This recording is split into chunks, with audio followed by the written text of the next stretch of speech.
But thanks to them, something's very real that unites us, and it is now brewing. It is 8 p.m. and we are about 4 hours away from cooling off day. I want to take this opportunity in my final e-rally to speak to you one final time before we try to create history on the 10th of July. I wish I was able to address you in a rally. There's just something about the human touch and the physical presence. But nevertheless, this screen is all that divides us, and we will have to make do for now. At least you can look me straight in the eye, and hopefully you will be able to feel my passion, which burns for all people and for our country, Singapore. Over the last couple of years, Potong Pasir was my second home. Then a few months ago, Joo Seng, Bidadari, MacPherson Green, Tai Seng joined this family. Although the 9 days has been really a whirlwind, I must say that I'm extremely blessed in this in this campaign to have met all of you and gotten to know so many of you. This will be just the beginning of a long and fruitful journey ahead for all of us. Today, I want to share 3 things with you, and it is my hope that we reflect on these 3 questions over the next 24 hours. First, what should we expect from an MP? Second, what can we do for our community? And finally, what is the future we envision for our country? In this rally, I will answer these questions, and I will make my case to convince you that together we can always aim for something better. My address to you today may be slightly more than half an hour or thereabouts, but the decision you make on the 10th of July will have consequences for the next 5 years or more. I hope you can hear me out. If your loved ones are nearby, invite them to tune in as well. And if you have parents who live in Potong Pasir SMC, please also share with them your thoughts after this message is over. First, what should we expect from an MP? A member of parliament has to be a servant leader and a servant of citizens. The MP's primary interest is to serve the needs of his or her constituents. It is the people who elected the MP into office, and it is these very people that he or she must be accountable and answerable to. We must never forget that. And when a mistake is made, an MP must apologize. When a question is asked, an MP must answer. When concerns are raised, an MP must solve the problems. If it is not within his or her power to solve, he must speak up in Parliament to ensure the matter receives attention. An MP must also be able to manage a town well and look into the needs of the residents. Your MP must be accessible, and you must be able to answer all queries swiftly and quickly. You need an MP that's answerable, accessible, and accountable. You also need an MP that demands answers and holds the powers that be accountable for their actions. I will share some of the ways that I will be accessible and accountable as your MP. Traditionally, people only get to access their MPs via Meet the People sessions, which are usually held once a week. For Joo Seng, I have discovered it was twice a month. One will have to queue up, sometimes for hours, to meet the MP or his representative to voice their needs and have an appeal letter filed. This is a model which has run its course. In this day, where we can harness technology, why is there still a need to make our constituents queue for hours so that we can attend to their needs? Remember, an MP is supposed to serve you. If given the opportunity to serve as your elected representative, I will revolutionize the way the MPS is being held. We will harness technology and community networks to ensure that your MP is accessible, answerable, and accountable. We will attend not just to your needs once a week, but as soon as you have issues which need handling. This is not something which is hypothetical, but something which is already in existence. On my website at potongpasirwholesale.sg, I set up a Get Help tab a couple of months ago. Through this portal, residents submit their concerns and also attach any supporting documents. These emails go directly into my inbox and I will deal with them. Residents also have my personal number, and if you all need help, you just need to drop me a line and I will respond almost immediately. Residents who have reached out to me will surely attest to this. Immediately, I will get up on the matter and help them to do the necessary, whether it is to send an appeal letter, seek clarifications, or find answers. In my previous rally, I've shared just some of the real examples of how we have helped residents in Potong Pasir successfully. This is just one small but a shining example of how we can use technology to provide a better service to our community and be accountable and accessible. Of course, we will still have in-person Meet the People sessions, especially for those who may not be adept at technology or those who may wish to have a conversation with me and my team over matters which need personal attention. By now, every resident has my personal handphone number and email. Now, this is not something I'm doing just as an election stunt. The people of Potong Pasir have had my personal handphone number for years and is featured in all my flyers and collaterals. It is important for me that you can reach out to me if you need help. Over the past months, I've received hundreds of emails and have always ensured that I respond to every one of them.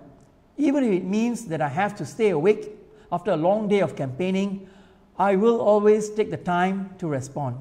It is just basic respect.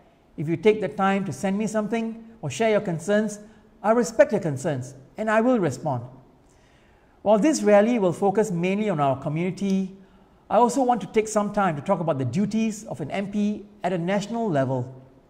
At this national level, MPs should also be able to speak out without fear or favor. However, this is rare, as most MPs are bound by the party whip. Essentially, they have to toe the party line. For example, during the 2019 budget debate, not only did the previous MP for Potong Pasir support the GST hike, he went one step further to say that the planned GST hike was still not enough to meet future needs. Well, unlike your former MP, I can speak up for you on national issues in Parliament without fear. Cost of living, HDB lease decay, wage inequality, mental health wellness, climate change, among so many others. These are some of the issues which we need and we should have been debating during the course of these elections. You deserve better, which is why when I received ideas and feedback from all of you, I made it a point to work with my team to apply our minds and to think up possible solutions very, very quickly.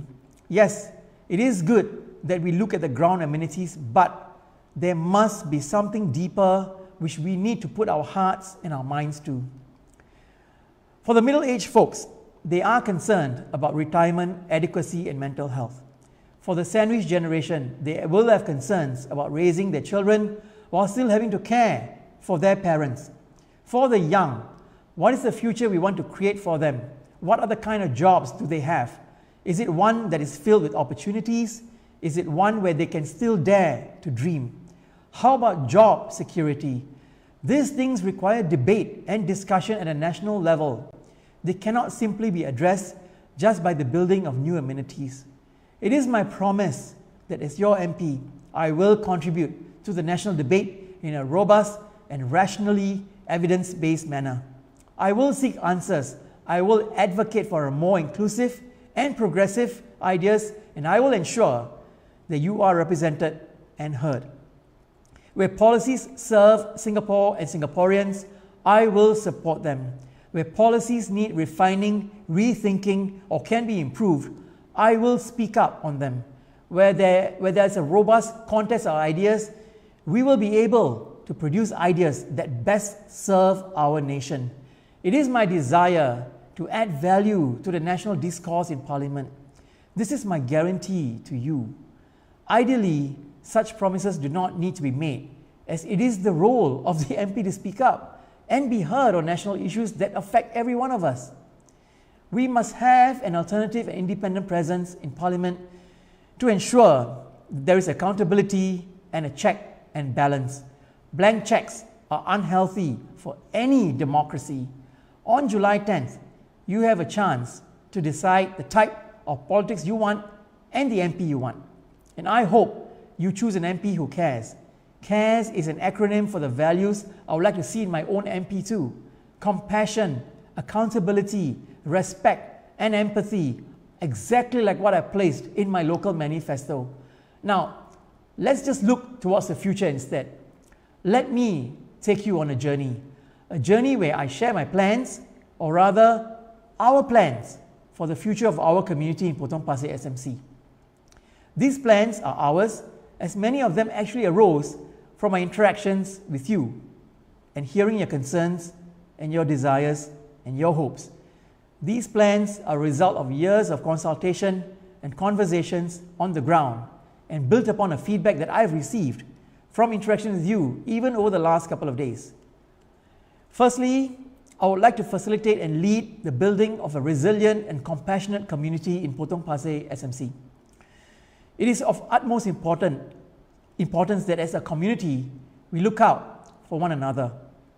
A few days ago, we read about the tragic story in Potong Pasir. It was reported that skeletal remains of a resident was found in an apartment. This is terrible, terrible news. And it raises many questions. How could no one have checked on them? Where are the gaps in our community? Such incidents must never, ever happen and occur again. And we must look out for one another. Some of the blocks in Juseng and Poise, for example, have WhatsApp chats. These are organic ways of community building, which I love to see. In this way, the community can keep in touch with one another, share food with one another, and perhaps even share common concerns with one another. Remember, I'm seeking not just to be your MP, but your friend and your voice. We need a community that is led by the residents, for the residents.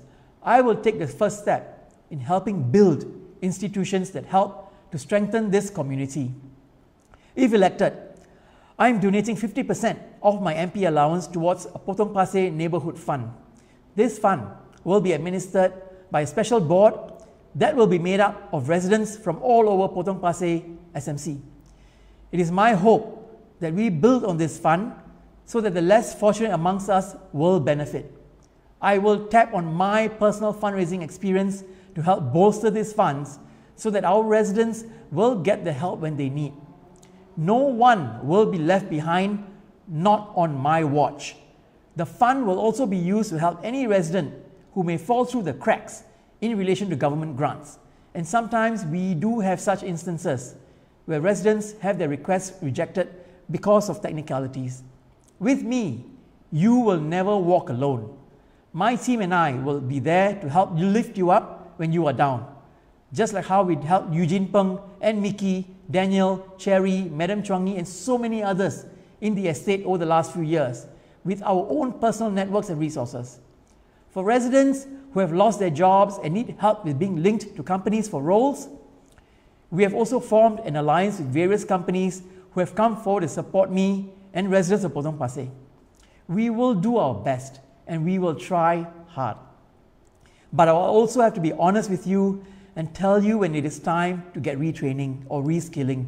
And even with this, we will help you through and ensure that you get the career counseling you need so that you can secure employment with new skills.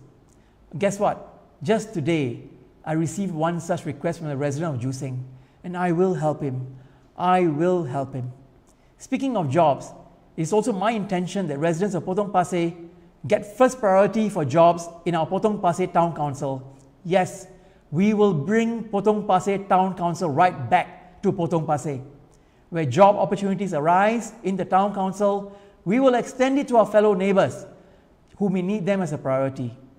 My hope is to empower all of you so you have a stake in how your neighbourhood is run. It will be our responsibility to do better for the entire neighbourhood. If we look out for our neighbours, then soon we have an entire community that looks out for one another. Many of you already have that spirit. I have been invited into many of your homes, and many of you have blessed me with your amazing cooking, your company, your friendships. It is this very spirit that we must continue to grow, not just in Potong Pasir, but all over Potong Pasir SMC. In my manifesto, I've also set up my plans for us to have a town that is green, active, elder-friendly. Just to recap, you may be thinking, well, all these things sound nice, but are they actually workable? Well, let me tell you, the answer is yes. They are all doable. We are only limited by our willpower and our imagination. Potong Pasir is unique. Now it is time to rekindle that flame and build the kampong spirit, Potong Pasir 2.0. Let us repurpose common areas to serve the needs of our community. And for this to be done, we will consult and decide on what our community needs and find a way to materialize it. Residents must have a say in how common areas are used, and their views must be taken into account. After all, they are the ones who will be most affected by the change. Such communities also serve a very important role, especially in times of crisis. If, touch wood, we were to descend into a lockdown again, we need a good communal spirit to help everyone tied to the crisis. If I know that my neighbor has lost his job recently, I will perhaps take the initiative to share food or my skills to help their kids with their tuition. This is what's necessary for our town. Another practical example of how such community networks help is with the current dengue crisis. This dengue outbreak is unprecedented, and despite the sky-high figures, we still somehow rely on decade-old methodologies to try and solve the problem. And giving out mosquito repellent isn't enough. We need an action plan, a clear action plan. My commitment to all of you is that we will embark on a town-wide campaign to bring awareness to residents on how we need to control the transmission of the outbreak. This also means putting together a working team to work with all our stakeholders in battling the outbreak, including the National Environment Agency, the developers involved in the construction work in the area, and all households.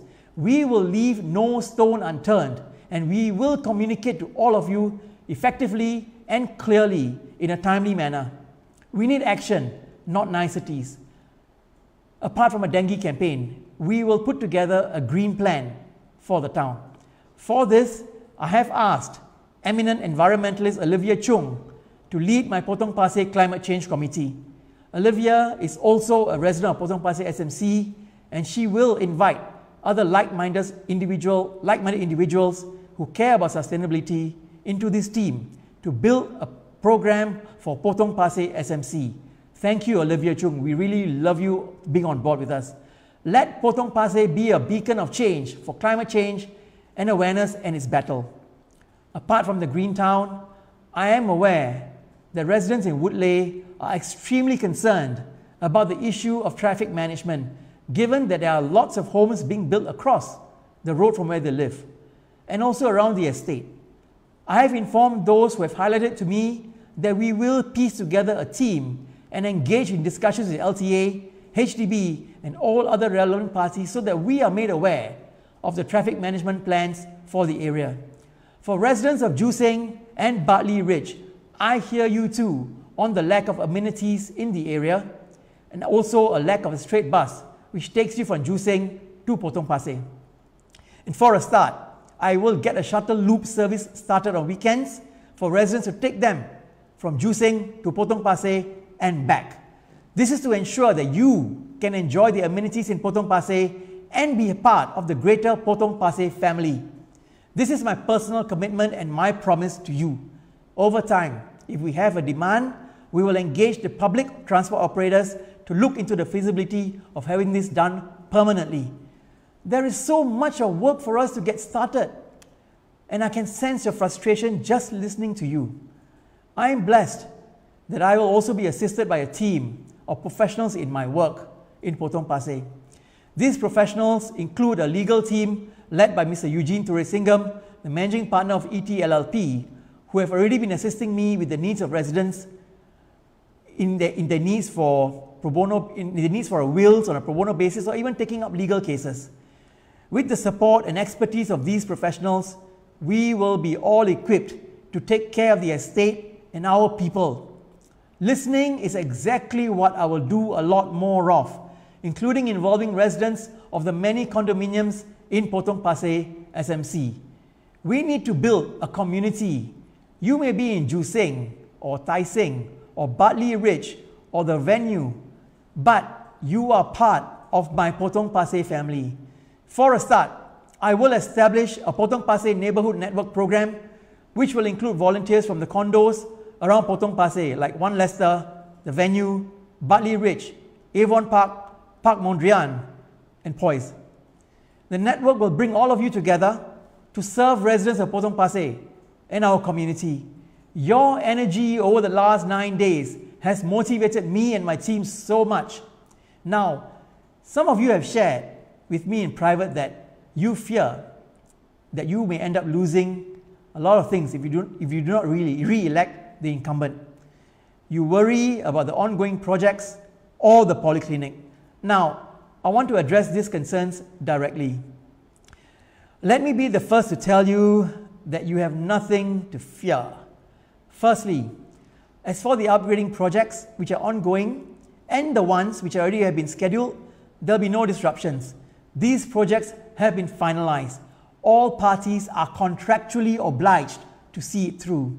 So for whatever reason, for whatever that has been already been put in place, it will not be disrupted in any way. It is the same for the polyclinic. This will be built regardless of who you choose to vote for on July 10th. In other words, even if both me and the incumbent are not around, the polyclinic will be completed, as this was already announced by the Ministry of Health on the 5th of March 2020. The polyclinic will be built by 2030. Yes, 2030. Just do a Google search on polyclinic and bidadari and you will see the story. That this appears in a political manifesto is just baffling. Let me make this very clear for all of you. All citizens have an equal right to basic necessities like healthcare, transport, and housing.